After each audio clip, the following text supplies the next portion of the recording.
This is Life in Tokyo, March 19th, 2020.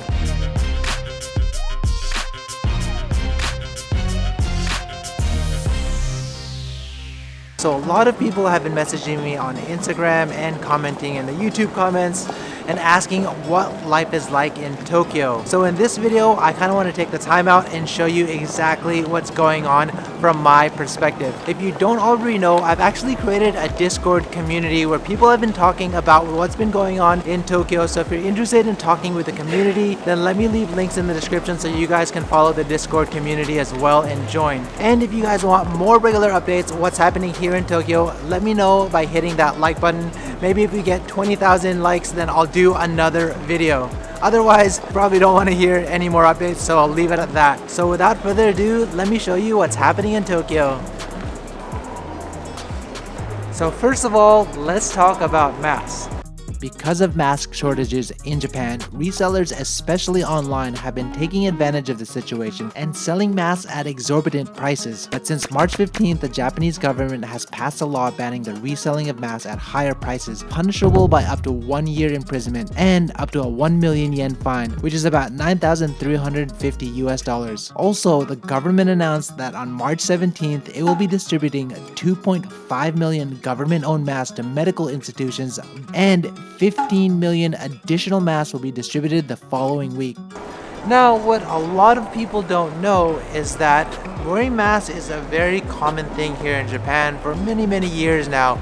It's not out of the ordinary to see people wearing masks. A lot of Japanese people, when they're sick, are almost expected to wear a mask so that they don't transfer any of their sickness to other people. And on the other hand, a lot of people will wear masks because they don't want to get sick themselves. In fact, it's almost considered rude or bad manner not to wear a mask if you are sick. In fact, there's been some cases recently where people have not been wearing masks on the train and they're sneezing or coughing, and other people have called them out and almost started fights because of it, just because people think you're being rude or you're not being considerate of others because you're not wearing a mask. But things have changed a little bit because there's been kind of a run on masks here in Japan. So although Japanese people want to wear masks in Japan in order to be considerate, they actually can't because a lot of drugstores like this and a lot of other places don't have any in stock anymore because they've been all sold out. As you can see here, they have a sign in front of the store saying that they're all sold out of masks. But what you'll find is that a lot of the grocery stores and convenience stores here in Japan are still fully stocked. So there's no real worry about not having any food. As you can see, there's still plenty of food on the shelves. And convenience have plenty of food too, look! So what you'll find in Japan, especially in Tokyo, is that because of the current situation, a lot of workers are working from home these days. A lot of employers actually have allowed a lot of their staff to do most of their work remotely. It does make it a little bit difficult for some people because their family is home as well, and it might be a little bit harder for them to do work. So as you can see, there's just a lot less people on the streets, including office areas. And what you'll find right now is that not a lot of people are taking the trains. It's supposed to be rush hour right now and there's not a lot of people. People are generally more cautious about riding trains and public transit these days, as it's a closed environment, so people tend to wear masks to protect themselves and others, especially when compared to when they're walking in the open air. So what you'll find is that amusement areas like Disneyland, Tokyo Skytree, concerts, museums are closed at the moment, and you really need to check before you go there if you really want to go to those places. Even places like this, Sensoji and Nakamisedori, just right behind me, are seeing drops in visitors. You can actually see that there's not a lot of people compared to what the usual crowds would be at this time during the day. Let me show you around this area a little bit.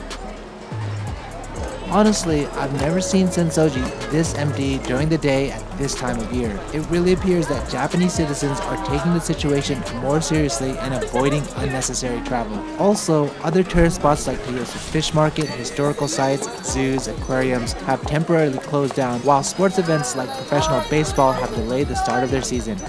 So what you'll see just walking around is that there's still people here. People are still shopping, they're still doing their thing. But in fact, there's just not a lot of people. So even small amusement parks in Tokyo, like the one behind me, Hanayashiki, is also closed at the moment. In fact, this being Hanami season or cherry blossom season at the moment, a lot of official Hanami festivals have been closed down. So you really need to be careful if you're planning on going to one of these places. Another interesting thing is that all schools have been closed down. So you would think that a lot of elementary school kids, middle school kids, high school kids would all be at home, but that may not be the case. Let me show you.